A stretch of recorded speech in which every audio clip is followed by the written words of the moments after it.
Hello, my name is Hazel Devraj. I currently fulfill the position of a full-time tribunal member at the National Consumer Tribunal. I'm going to take you through the brief history of the tribunal, where we came from and where we currently are. In 2006, the National Consumer Tribunal was established in terms of the National Credit Act. In 2006, the President appointed 16 tribunal members, comprising of a chairperson, a deputy chairperson, and tribunal members. I was seconded from the Department of Trade and Industry in 2006 to fulfill the role of the CEO and registrar and to assist the chairperson in establishing the organization. Whatever you see around you has been established from scratch. There was nothing in place. What was in place was an act that had to be implemented and the mandate fulfilled. This came with a lot of hard work and commitment from various role players. The establishment of the National Consumer Tribunal really entailed the following: going in and looking for office space, finding offices that were really accessible to the parties that will be filing with the tribunal, designing the layout of the offices, developing the corporate identity, setting up the infrastructure in terms of developing policies and systems, creating the governance structures as well as the financial supporting structures. The rules for the conduct of matters before the tribunal also had to be developed in order to ensure that parties knew what needed to happen when they had to file cases with the tribunal.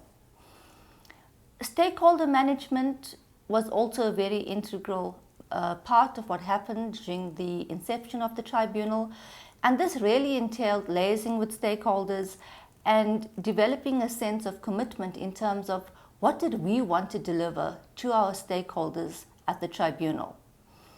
This then brought us to a stage where we engaged with stakeholders in order to develop the service charter.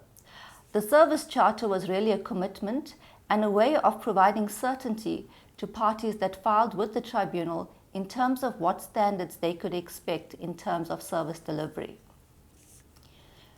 The organogram comprised of 9 positions. During this time, staff had to be recruited and appointed.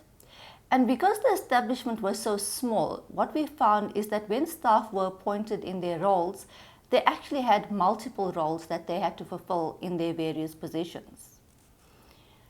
Being a new entity meant that everyone was trying to find their feet. It was a new area of law, but at the same time, one had to ensure that the entity always maintained very high standards.